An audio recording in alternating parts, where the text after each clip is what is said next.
Okay. We're doing at the Indicate here as part of E3, and amongst all the blockbusters and stuff like that, there's some more personal stories here. I'm joined by Ryan to talk about the game. Ryan, can you give me just a little bit of background about what the game's about? Yeah, That Dragon Cancer is about my third son, Joel. My wife and I have 4 sons, and my third son has been fighting terminal cancer for the last 3 years.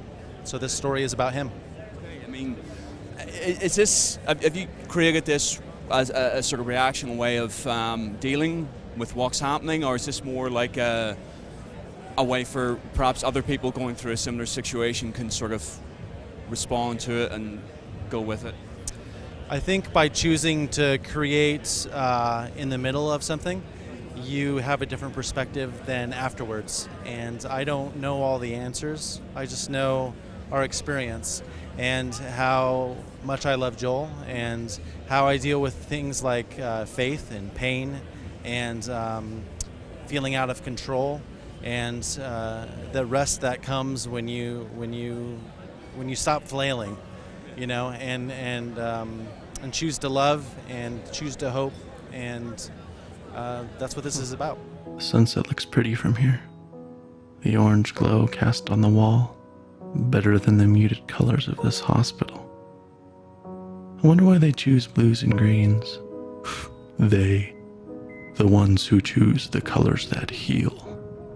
Green for life, blue for comfort, purple stripes to hide the stains.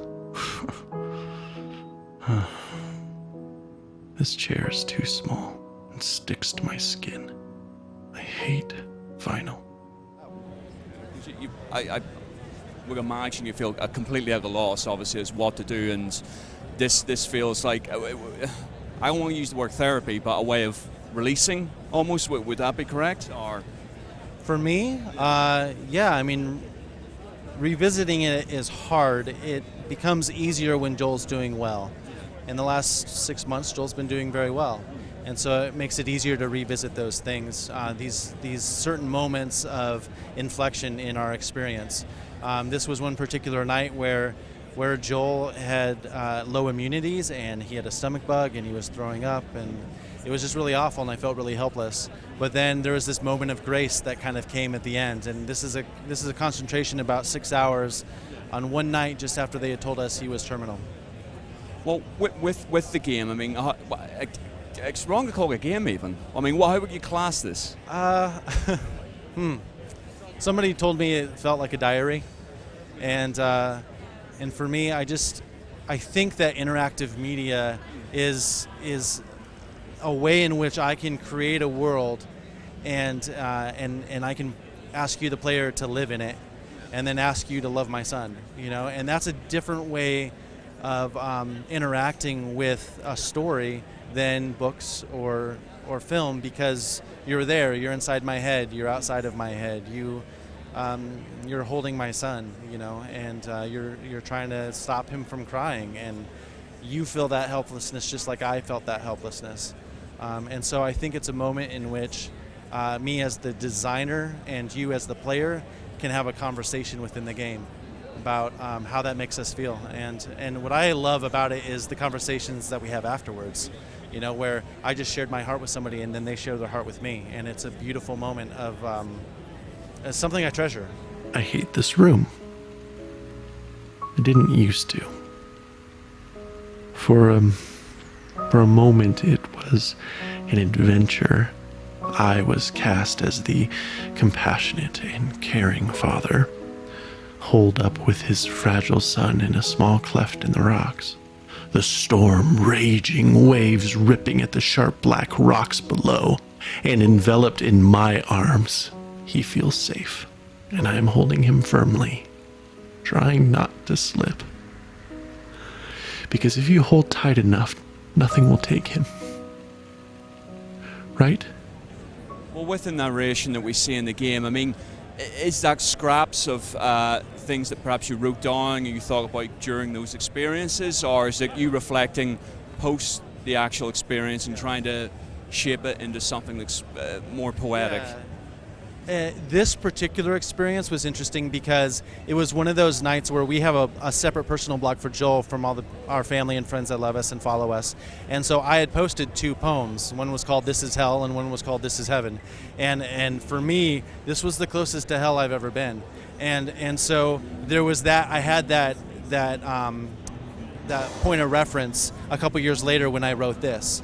And so I kind of did the poetry as kind of a similar way to express what I was feeling. So rather than trying to reenact something that happened 2 years ago and that I remember viscerally, but I don't remember like word for word what happened, it was a way for me to compress a lot of feelings into a concise package.